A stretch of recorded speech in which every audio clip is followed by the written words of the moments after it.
Je pense qu'ils ont maintenant tiré une bonne leçon et compris à quel genre de nation ils ont affaire.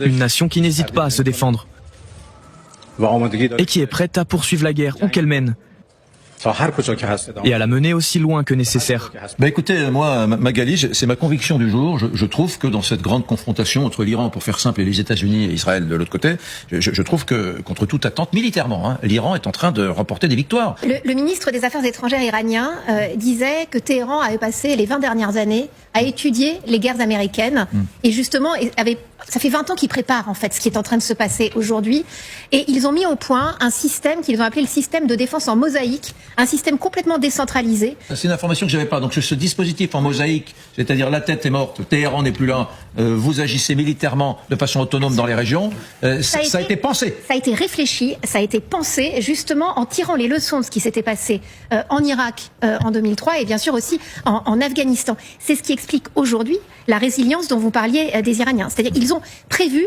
ce qui est en train de se passer, alors que du côté américain, on l'a beaucoup dit sur ce plateau, on sent une impréparation. Remarquez bien, ils ont tous changé de discours. Concernant le détroit d'Ormuz, le nombre de navires de guerre ne changera pas grand-chose. Ce qui compte vraiment, c'est la position stratégique de l'Iran aujourd'hui, extrêmement difficile à pénétrer. L'Iran contrôle la rive nord et une grande partie des hauteurs environnantes, ce qui lui donne un avantage géographique énorme. Le détroit est étroit, bordé de montagnes iraniennes sur son côté. Cela permet à l'Iran de déployer des systèmes mobiles et cachés très près de la zone de transit. L'Iran a construit depuis des années un réseau massif de tunnels et bases enterrées dans les montagnes. Ces installations abritent des stocks importants de missiles balistiques, de croiseurs anti-navires, de drones kamikazes et d'autres armes inconnues du grand public. Ces sites sont conçus pour survivre à des frappes aériennes et pour permettre des tirs rapides, dispersés et efficaces. L'Iran dispose d'un énorme arsenal. Pour les États-Unis, ce serait extrêmement risqué et coûteux en vies humaines et en moyens. Les chances de succès d'une opération américaine sont extrêmement faibles.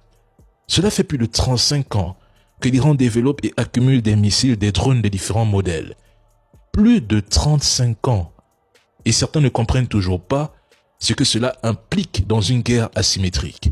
On écoute. Alors, parlons maintenant du missile 358 gardé secret par Téhéran. Oui, il s'agit même, je lisais le Parisien la semaine dernière qui disait qu'il s'agissait de l'arme la plus efficace de leur arsenal. Nous disposons de divers missiles lancés depuis des sous-marins. Ils devraient faire attention. Il n'y a que 2 pays au monde à posséder des missiles sous-marins. L'un est le fabricant du missile, à savoir la Russie, et puis il y a nous.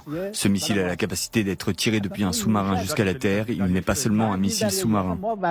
Nous sommes dans une situation inédite, des missiles sous-marins qui se déplacent à 100 mètres par seconde. Les Américains ont dépensé 20 milliards de dollars ces 15 dernières années pour tenter d'atteindre cette vitesse sous-marine, mais ils n'y sont pas parvenus. Mais les Russes y sont parvenus, les Soviétiques y sont parvenus. Nous sommes équipés de ce missile. Pour tirer très près, très vite, c'est extrêmement dangereux. Voilà, alors c'est le principe d'une torpille, ça explose sous le bâtiment, ça provoque une onde de choc considérable qui va soulever le navire, qui va le faire s'effondrer et qui peut être très dangereux parce que le navire tout simplement peut se briser avec ce type de munitions. C'est la preuve, contrairement à ce que dit Donald Trump qui dit, vous l'avez suivi en direct avec nous, que l'Iran n'est plus qu'un tigre de papier, c'est la preuve qu'au contraire, l'Iran a encore beaucoup de réserves, capables de sortir de nouvelles armes encore aujourd'hui alors qu'on aborde la 3e semaine de guerre. C'est la preuve que tout ça ne fait que renforcer l'idée que l'Iran se prépare à la guerre longue et en a les capacités. C'est en effet le message que l'Iran veut envoyer. Je vous explique ici depuis plusieurs jours, sans interruption, que l'Iran possède plusieurs modèles de drones et de missiles qui n'ont jamais été testés en situation réelle de guerre. Ils en ont en grande quantité. Ils se sont préparés à un conflit long. Et tout est stocké dans des bases souterraines. Les stocks sont toujours intacts.